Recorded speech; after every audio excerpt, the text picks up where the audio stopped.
Tsugi Radio, Système Famille. Bonjour à tous, soyez les bienvenus dans votre nouveau podcast Système Famille avec Julie Saurin. Bonjour Julie. Bonjour. Tu es éducatrice spécialisée intervenante en systémie à Montaigu-Vendée. Alors pour démarrer, est-ce que tu peux nous en dire plus sur ton activité ? Alors la particularité de mon activité, c'est que je rencontre l'ensemble des membres d'une famille pour les accompagner dans les périodes sensibles, difficiles de la vie de leur famille et pour retrouver de l'apaisement en fait dans leurs relations. J'ai créé ce podcast pour faire connaître l'approche systémique et vous partager mes expériences avec les familles. Et donc pour ce premier podcast, nous allons parler de l'adolescence et des règles de fonctionnement d'une famille, c'est ça ? C'est ça, oui. L'adolescence, en fait, c'est un passage entre le statut d'enfant au statut d'adulte.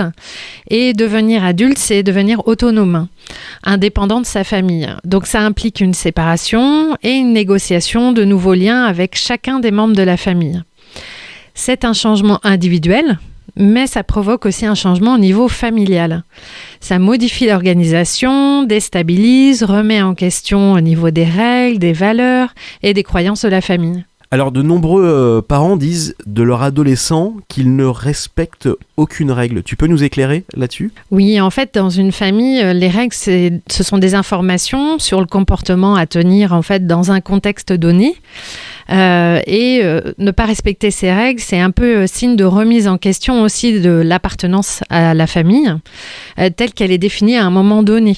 Et en ne respectant pas certaines règles, l'adolescent en fait questionne, il interroge sur la pertinence de la règle en fait. Et il y a du coup plusieurs types de règles.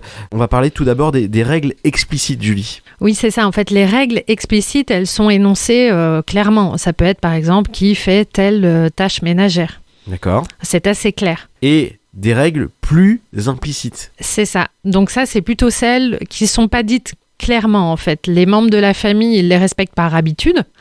Ils n'ont pas besoin vraiment d'y réfléchir en permanence. C'est un peu un automatisme. Et elles se construisent aussi par la répétition de ce comportement-là. Certaines règles en fait implicites, elles sont évidentes. Enfin, elles peuvent paraître évidentes, mais elles ne sont pas en fait pour tout le monde.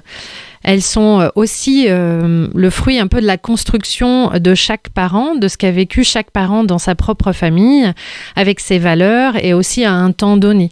Alors, on peut donner un exemple. Par exemple, vous avez appris, vous, dans votre famille, à toujours finir votre assiette, car ça signifie que vous avez vraiment apprécié le repas. C'est de la politesse pour vous.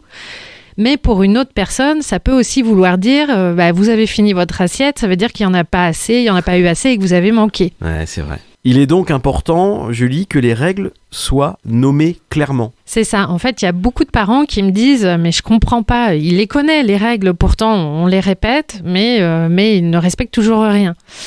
Et en fait, quand je questionne l'adolescent vraiment, si c'est clair pour lui, ça ne l'est pas toujours en fait. Donc il est vraiment important que les parents et les adolescents, ensemble, clarifient les attentes et les besoins de chacun.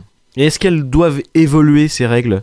Oui, parce qu'en fait, les règles, elles sont bien sûr utiles, elles sont protectrices aussi pour les enfants, les ados, mais si elles manquent de souplesse, elles peuvent faire surgir des difficultés.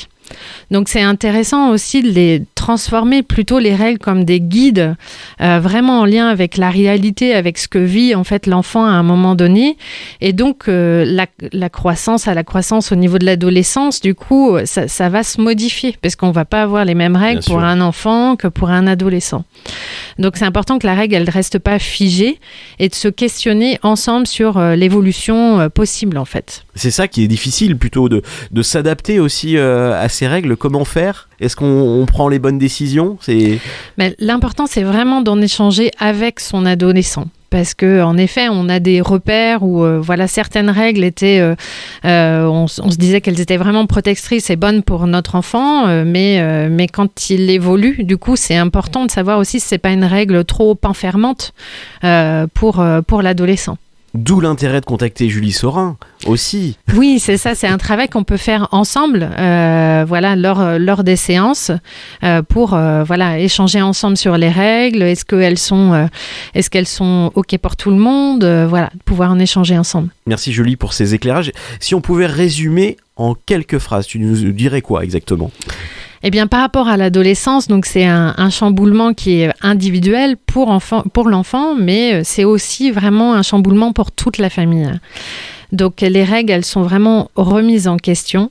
Donc, ce qui est important, c'est d'en échanger en famille et de les faire évoluer en fonction des besoins de chacun, enfant et parents. Merci Julie, la prochaine édition sera consacrée à la famille recomposée dans ce nouveau numéro de Système Famille. Pour te contacter, Julie Saurin, comment ça se passe ? Alors du coup, vous pouvez aller visiter mon site internet sur www.juliesaurin.fr.